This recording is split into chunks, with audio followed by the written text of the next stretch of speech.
एक और चीज मैं आपको बताऊंगा, आपके जिंदगी में कभी कभी आपको लगेगा कि यार कौन से डोमेन में जाऊं, मतलब समझ नहीं आ रहा।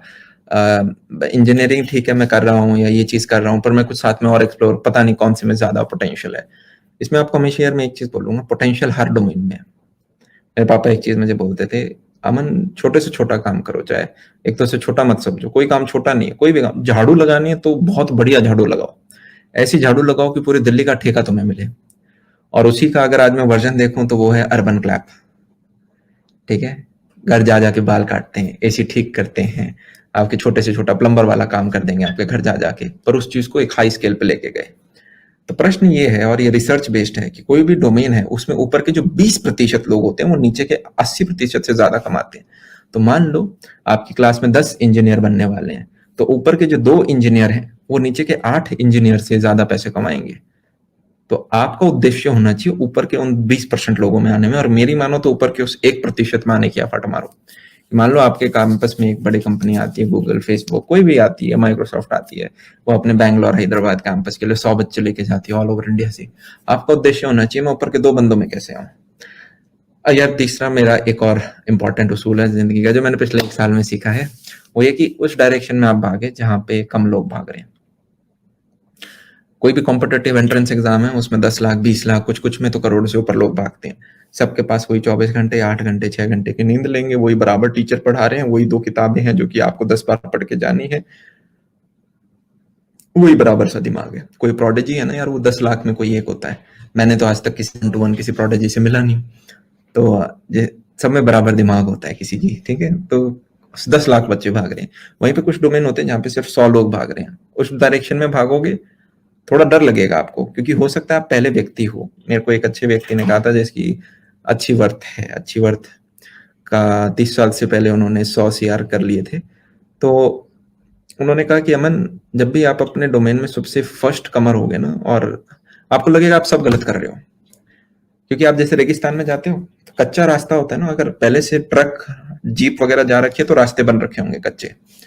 पर अगर आपको ए पॉइंट टू बी पॉइंट जाना है और आप खेत के बीच में से पहली बार जा रहे हो, तो आपको बहुत डर लगेगा, यार कच्चे में गाड़ी फंस तो नहीं जाएगी मेरी, क्योंकि प्लेन है, आपकी गाड़ी पहली बार वो रास्ता बना रही है। तो जब आप ऐसे डोमेन में भागोगे जो कि न्यू है, डर लगेगा। एक जेफ बेजोस का किस्सा बताते हैं, 25 साल पहले वो एक इन्वेस्टर के पास जाते हैं और कहते हैं कि यार मैं गराज में किताबें मैंने ले रखी हैं, मुझे पैसे फंड कर दो, और मैं इसको बेचूंगा और मैं दुनिया का सबसे बड़ा अमीर आदमी बनूंगा। वो हंसने लग जाता है, अरे यार तो रहने दे, गराज से किताब बेच के अच्छा। उसने कहा यार हंसो मत, मेरे पे इन्वेस्ट करो, मैं $100 बिलियन से ऊपर लेके जाऊंगा। और उस टाइम पे $100 बिलियन पूरी पृथ्वी पे किसी के पास नहीं थे, पर 25 साल पहले जेफ बेजोस ने उस चीज पे भरोसा करा। तो उसी प्रकार से काफी ऐसी चीजें होंगी। ये सेम चीज आपकी मार्क ज़करबर्ग ने भी कही है कि when you will be solving complex problems, बहुत सारे लोग आपको बोलेंगे अरे क्या यार बोंदो है, क्या क्या गलत कर रहा है। आपका कोई खुद पे भी यूं डाउट होगा, पर आपको बिलीव रखना पड़ेगा उस चीज पे, क्योंकि फर्स्ट बनने जा रहे हो आप किसी बड़े डोमेन के। और कभी भी मत सोचना मार्केट सैचुरेट हो गया है। आपसे 40 साल बाद जो लोग पैदा होंगे वो भी मिलियनेयर्स और बिलियनेयर्स बनेंगे, तो मार्केट कभी सैचुरेट नहीं होगा। इट्स अप टू यू कि आप किस हिसाब से चीजें निकालते हैं। कभी भी फेलियर को फेलियर की मात्रा मत देखो, मिस्टेक की तरह देखो। जैसे छोटा बच्चा होता है, बचपन में उसे बोलते हैं गर्म दूध में हाथ मत डालो, पर वो डालता है, डालने के बाद बोलता है अरे ताता, फिर जिंदगी भर कभी गर्म दूध में हाथ नहीं डालता। उसी प्रकार से आप कुछ मिस्टेक्स करेंगे, उनसे लर्निंग करेंगे, और इसी प्रकार आप बाकियों से एज लेते जाओगे। आपने 10 मिस्टेक की, अब आप 10 गलतियां नहीं करोगे, बाकी लोग वो कर सकते हैं, तो अब आप आगे हो गए। ठीक है, और आप यूं सोचो कि यार मैंने कोई धंधा स्टार्ट किया, आपका शायद 72 या 82% ऑफ जो मिलियनर्स हैं वो सेल्फ मेड है, मतलब जीरो से, चवन्नी से स्टार्ट करा उन्होंने। आप किसका वेट कर रहे हो। एक और फैक्ट आपको बताता हूँ, हर साल हमारे दिमाग में ऐसे 4 आइडियाज आते हैं, रिसर्च बेस्ड है, जो कि आपको मिलियनेयर बना सकता है। तो अगर चलो शुरुआत के 10 साल आप बोलना सीखना, भागना सीख रहे थे, तो पिछले अगर आप 20 साल के हो, 10 साल में हम 40 अपॉर्चुनिटीज मिस कर चुके हैं।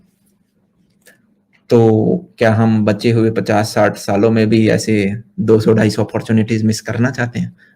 तो कब शुरुआत करें, ये भी एक अच्छा क्वेश्चन होता है। जितना जल्दी आप कर सकते हो, मतलब अगर आपने 12वीं पास कर दी है तो college is the right time to start. ऐसा इसलिए कह रहे हैं क्योंकि देखो आपके माँ बाप कहेंगे पहले कुछ पकड़ लो उसके बाद ये सारी चीजें सोचना, पर जैसे ही शेर के मुंह में खून पड़ता है ना, तो यार वो मांस को नहीं छोड़ता। शेर हैं आपके माता पिता, खून है आपकी फर्स्ट सैलरी स्लिप। जैसे ही आप उन्हें दोगे, उनको 50,000 लाख रुपए मिलते हुए दिखे, आप जिस दिन बोलोगे कि अब मैं ये छोड़ना चाहता हूँ, आपकी मम्मी सेम चीज़ वही करेगी। मेरे को तो 18 साल हो गए तुम्हें बड़ा करते हुए, लगता है तुम तो मुझे टेंशन से ही मार दोगे, मैं तो अपनी ज़िंदगी जी ही नहीं पाई, मैं तो तुम्हारी फ़िक्र करते-करते ही मर जाऊँगी। मतलब वो जो वो जो सर घर में होता है, वो आएगा। फिर आप शादी कर लेंगे तब तो और भी रिस्पॉन्सिबिलिटी है, बच्चे हो गए तो अब उनका नर्सरी में एडमिशन कराएँ या क्या करें, या पर्पस के पीछे भागें।